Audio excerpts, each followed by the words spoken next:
Started tearing into this 2-70 white. I just told you the clutch went out of it, but it was making a lot of banging and clanging in there. So I thought like that pressure plate came apart or something bad happened. But I've never really been in deep to these 2-70s at all. Actually, all of our whites, they all just kind of run. Everyone thinks they're shit, but they're pretty good. But hello, release bearing. Why are you no longer connected? So yeah, if we're going in for release bearing, we're doing the whole thing. I know it was adjusted to its limits pretty well, but on the bright side, if the clutch never spun itself right out, we shouldn't have to do too much to the flywheel. That was my only concern this whole time.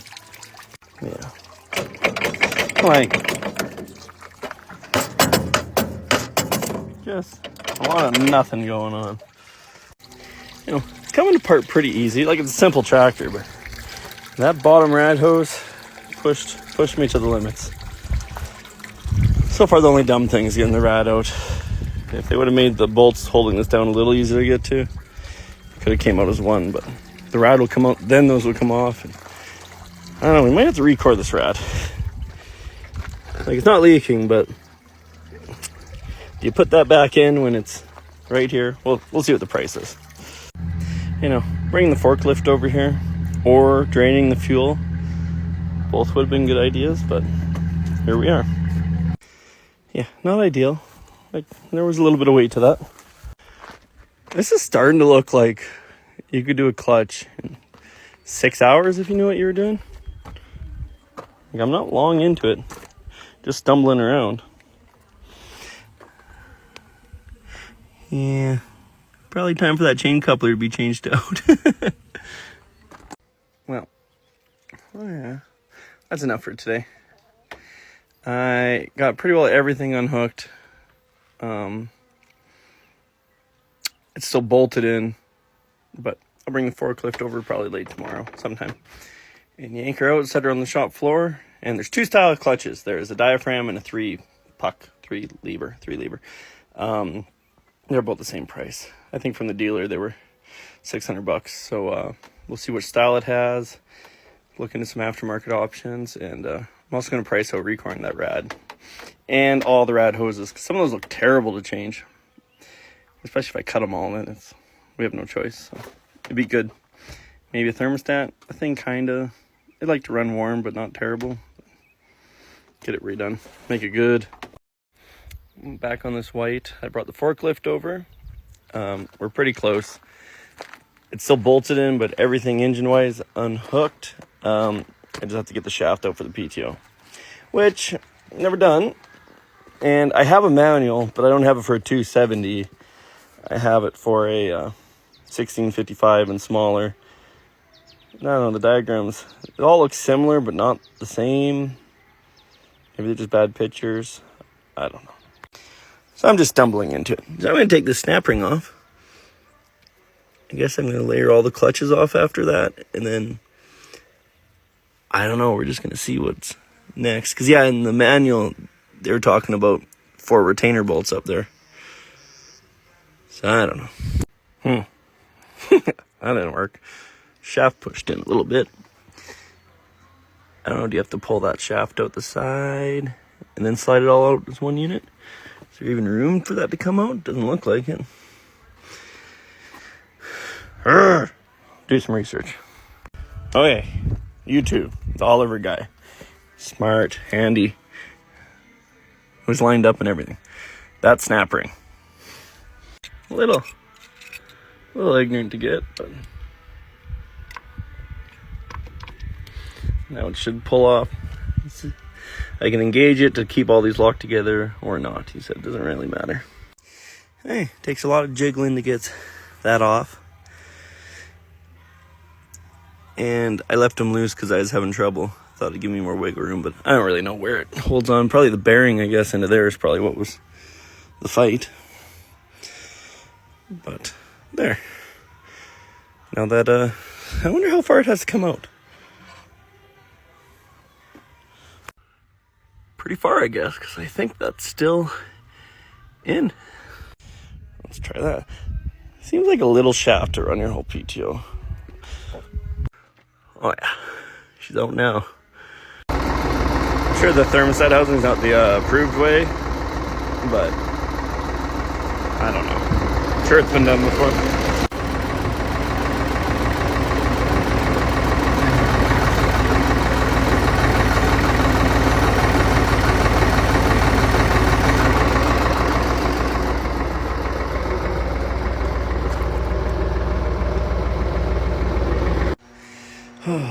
It's much cooler in here. I didn't want to build stands for this, and then I found these, those are the mounts for the water body on the Western Star. And they work just perfect, so I guess we'll get into this clutch and see how bad it is. Back to what's left of this white. They sure don't look like much when they're stripped down. I wasn't sure how I'd feel about the tub style and the engine coming out instead of splitting the tractor, but I'm already a fan. Let's say this project got mothballed for a little bit. You can drag that off to the corner and bring it back, and it's not really a big ordeal. When the tractor's split in half, then it just gets stuff piled around. Then it just gets stuff piled around it in the shop. Yeah, just like that. But let's get this 3-speed off, and we'll go through all the damage. Whew, we were hung up for a little bit there. Come on. Ooh, hear parts falling. Wow.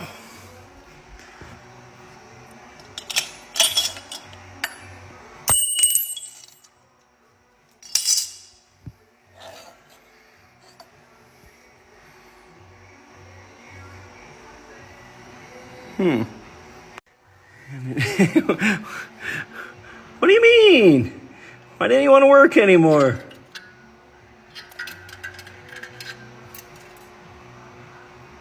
Asbestos. Jesus. Okay, all I really care about is that the flywheel is okay / fixable, because that part's, I think that's over $1,000, and that's actually that's gonna hurt my wrist. Okay. You can feel a wave through it, but it's not. I think we're going to be fixable on that. Sent it into the machine shop, hope for the best. Yeah, the clutch never went out of it. I think it was just everything else that failed. But the pressure plate sure took a shit kicking.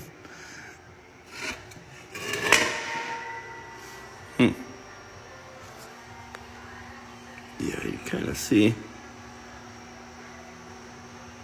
This feels like the high spot. I don't know if anyone has a spec for, I guess, run out. I don't know what you want to call it. Run out, I guess. Get a flat edge on there and see, and how much you're allowed to machine off. So yeah, a lot of carnage. Also, sprocket. This one, actually, we'll go to the tractor. Okay, here's our chain coupler. A little beat up. Does this just pull? Oh, look at that. There. Definitely some wear on those. I think these are half expensive. They'll add up if we can get them. Hey, this clutch for this 2-70. I ain't collected all the parts. Start picking away at it, I guess.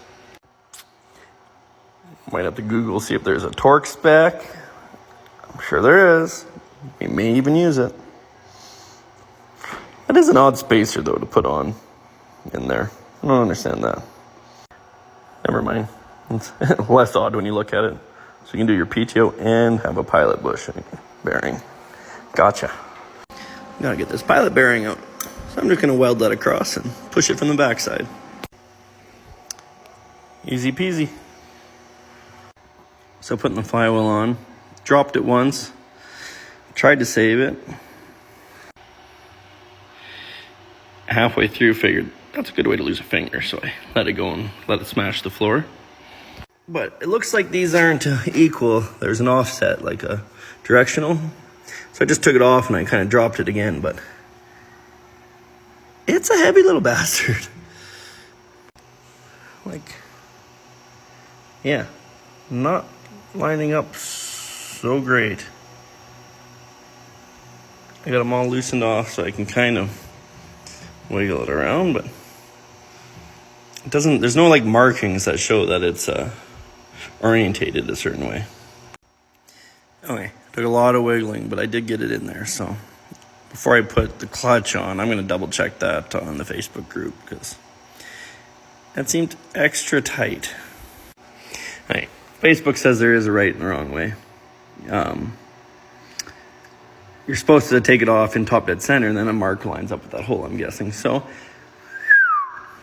I might wait till tomorrow and get some fine thread bolts and cut them all off and make studs. I might as well just do all 6. And then I can just keep sliding it on and off till it's all nice and change studs out for bolts. Whoops.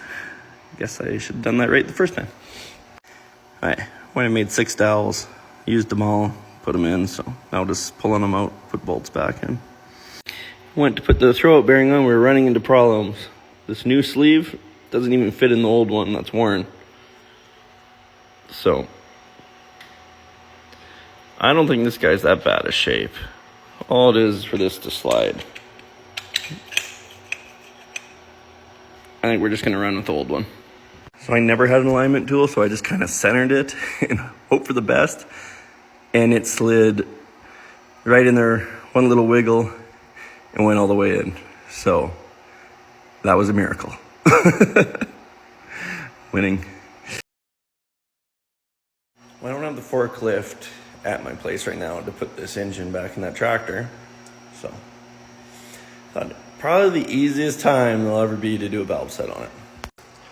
But I don't have a book for the 2-70, I just have the 1655 book. They're supposed to be the same, but there's little differences. It says intake 30, valve lash, exhaust 30. And I think the intake one, that's just a huge, I've never seen that big of a valve lash on an intake. So I asked on the Oliver group on Facebook, and one guy answered, he said, yeah, 30 is what he saw. So I'm going to open it up, and I just really want to see someone comment that it should be smaller. But if not, we'll set it to 30, I guess. Well, here's a fun one. This is 30 thou.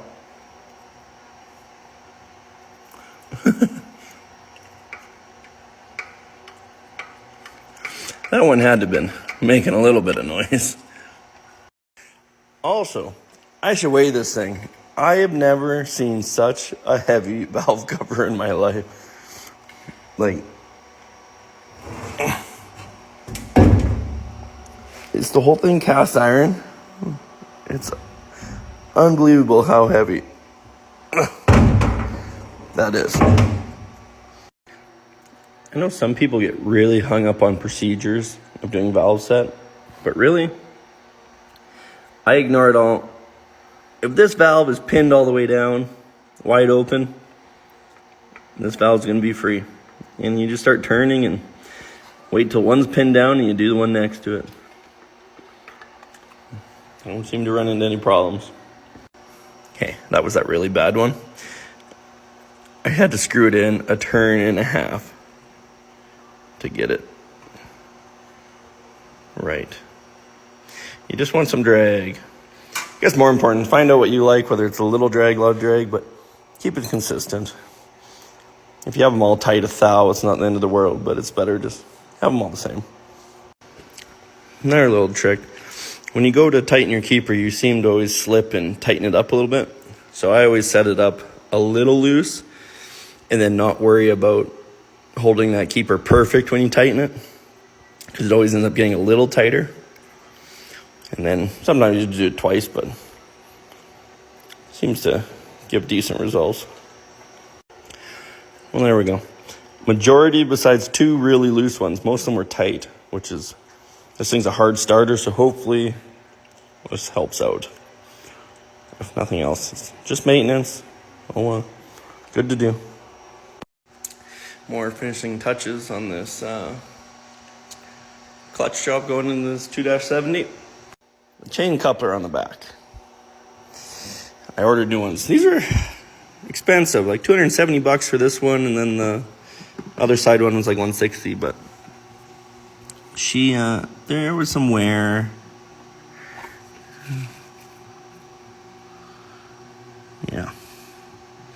Yeah, it's out. Now's the time to do it. So yeah, locking ring, spin the nut on, bend one into a notch. Easy peasy. Actually, the other side's even easier. This side's way better.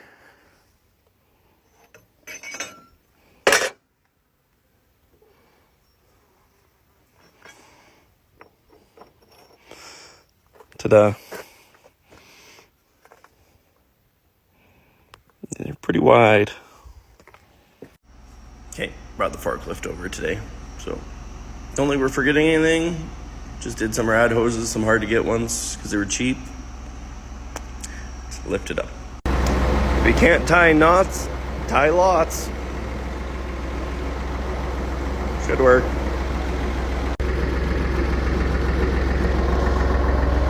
I'll come back, lower it a little bit, come back a little bit. Actually, maybe I'll tilt the back and we'll wiggle it in there. Well, that was about a 10-minute ordeal alone. Pretty easy going. Just slowly hooking things up. Got the clutch adjusted.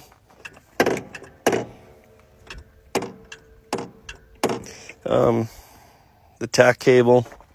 That was kind of to get it threaded in there, you had to undo the dash and get it half pulled out so you could. That was one of the only things that was kind of a splurge that we really didn't matter if we did, but $90, let's just have it going. I need to tighten motor mounts. Okay, I gotta do that, or I'm not feeling very motivated.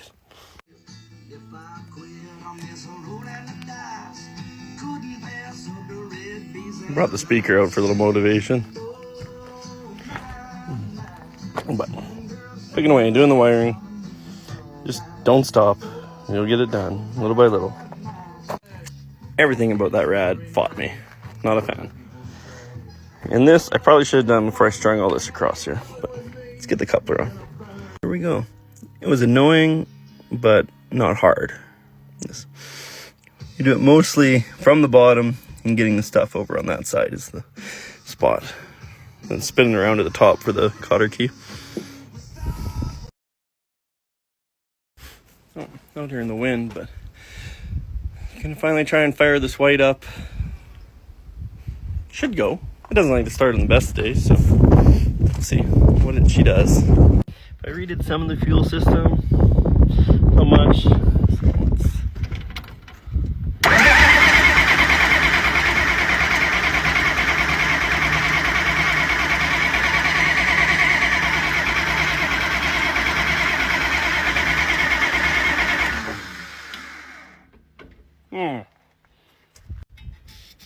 We'll just give it a little help, just a little bit.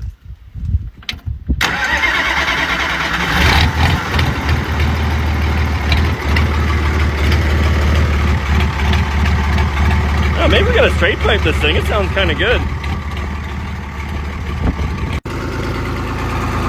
Oh, I gotta see if the tack works now.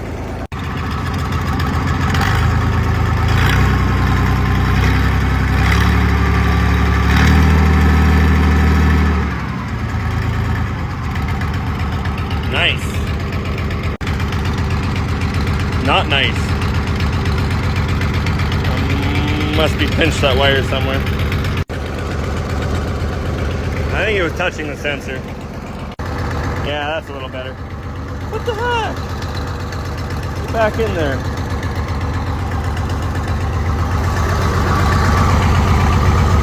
Oh yeah, I gotta get a hose from town from here. Let's move some stuff, see if it actually moves with this clutch.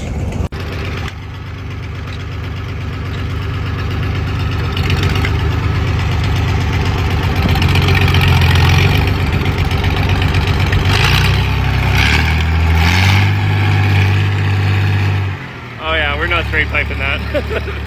That would make for a long day.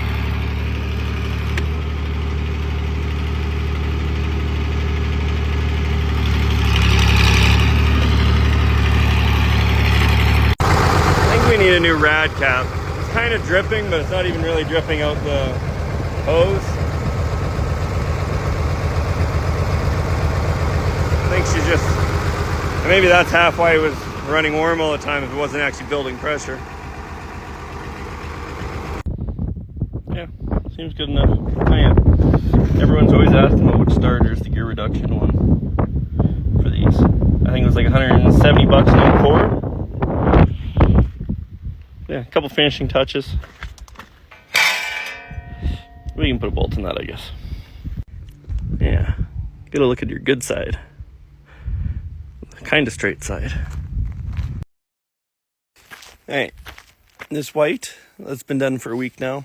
The rad cap was leaking. So I thought, wow, no big deal, we'll just get a new rad cap. So called ACO and they said discontinued.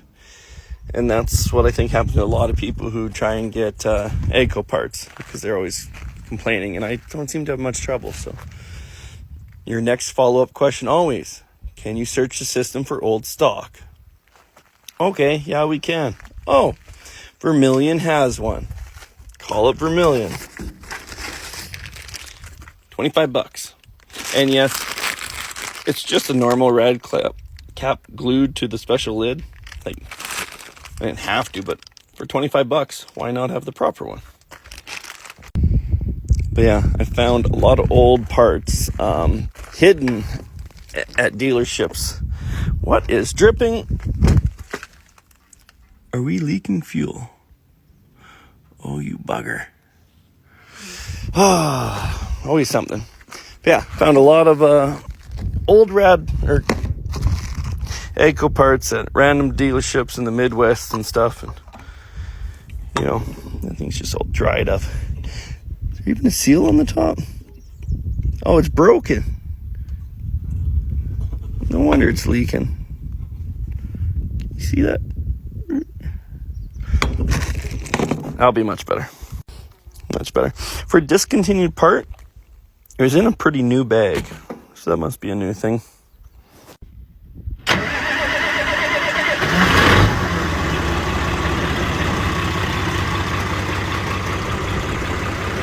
I want to get it right up to temp now, get that coolant circulating, and then make sure she's topped up. And then she can go to work, real work.